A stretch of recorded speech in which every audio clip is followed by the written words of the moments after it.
all night we were too much individual play, not enough team play. And we talked about it at halftime. We felt like there was a whole lot of dribbling to look for my shot instead of looking for my teammate. With a few times we moved the ball, I felt like we got good shots, but it came down to we dribbled ourselves into trouble. 19 turnovers is way too many turnovers in a low possession game.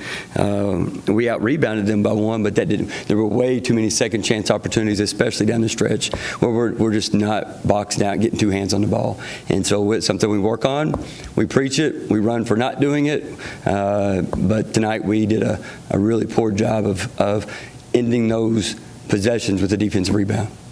Would you say that individual play kind of led to, because it seemed like offensively you never could get any consistency? Yeah, we just couldn't get any consistent ball movement, and it was either dribbling around looking for a shot or making a turnover. And so the few times that we got ball movement, we got good shots. But when we didn't get the ball movement, now some of that credit goes to New Mexico State. They were, they were scrappy on defense. They played a little zone, played a little man, back and forth. But a lot of it is just we got 19 turnovers, and you can't win ball games. You turn the ball over that much. Defensively, when you hold a team to 50 points, you usually feel pretty good. Well, that's what I said. Like when you hold a team to 28% shooting, they shouldn't win. And so the only reason they would win is either you didn't make shots, which we didn't make a lot of. We made 34%, or you turned the ball over a lot and didn't get shots. And that's kind of where we didn't shoot the ball well. We didn't make any threes in the first half. We didn't shoot the ball well from the perimeter, and then we turned the ball over just way too much.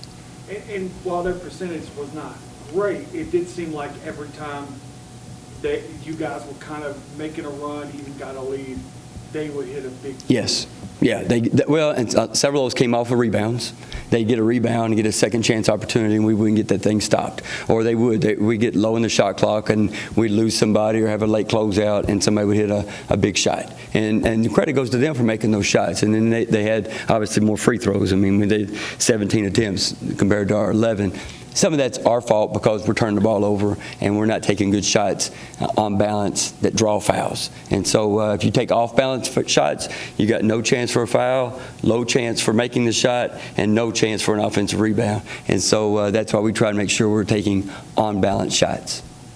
That being said, you still had a chance there in the fourth, particularly late, but you just we didn't get a rebound when we needed it. Had a possession down here with a chance to take the lead, and it resulted in a turnover. And so those are things that we've got to clean up and fast, because UTEP will come in here on Saturday. You touched on the three-point shooting earlier. It was 0 for 8. Right. The first half, and then 2 for 18 to end the game. What did you tell your team about taking the three-point shot? Yeah, some of it was just off the dribble. We were taking a lot of threes off the bounce instead of driving and creating and getting each other a feet set, wide open, good shot.